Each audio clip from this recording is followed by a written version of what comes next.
mga ka-agri, and for today's video, I am going to introduce to you what is chayote, also known in scientific name as Sechium edole. So as you can see no, sa ako ang palibot, daghan kaayo og mga tanom or naa diri ang bulak, and sa ako ang pinakababaw naa dira ang mga sayote. So, what is chayote? Chayote is light green, pear-shaped vegetable that belongs to the gourd family, known scientifically as Sechium edole.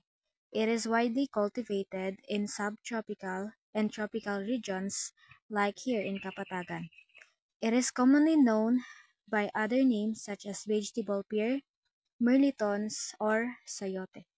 So, chayote fruit typically has a smooth or slightly wrinkled surface, often with a deep ridge.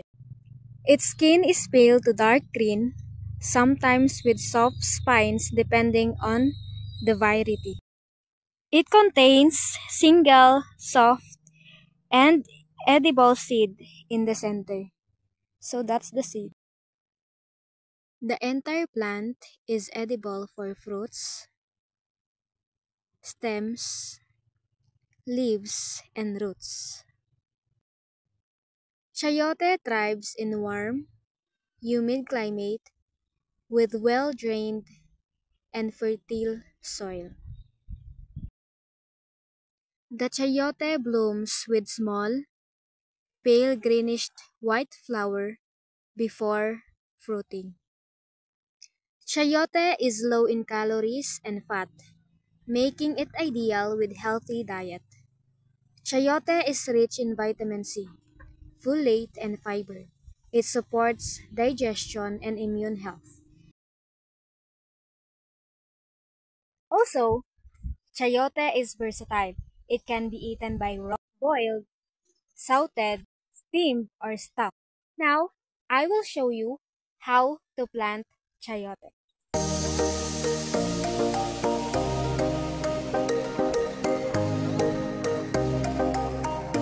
So karon, magtanom ta og sayote para mas makabalo mo unsaon pagtanom sa sayote.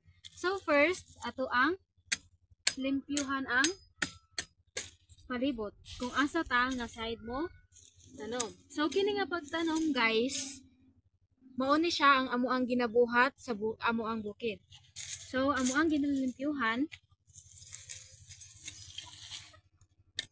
para mawala ang mga babag. So ito na. So karon human naman ta og limpyo. So ato ang bungkalon ang yuta para ato ang tanuman sa ato ang sayote. So ingani siya. So ipakita kung unsang gibuhat. So ingani siya pagkalot. Dapat kanang sakto-sakto ra siya mga masigo ang ato ang similya. Tama na ba ni?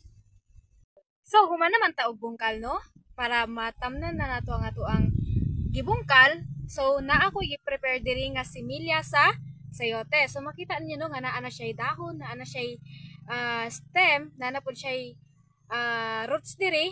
So pwede na nato siya tanumon. So ingani ang step unsaon pagtanom. Ingani on siya pagtanom, tama ba? And then butangan nato og yuta diri sa iyahang kilid-kilid.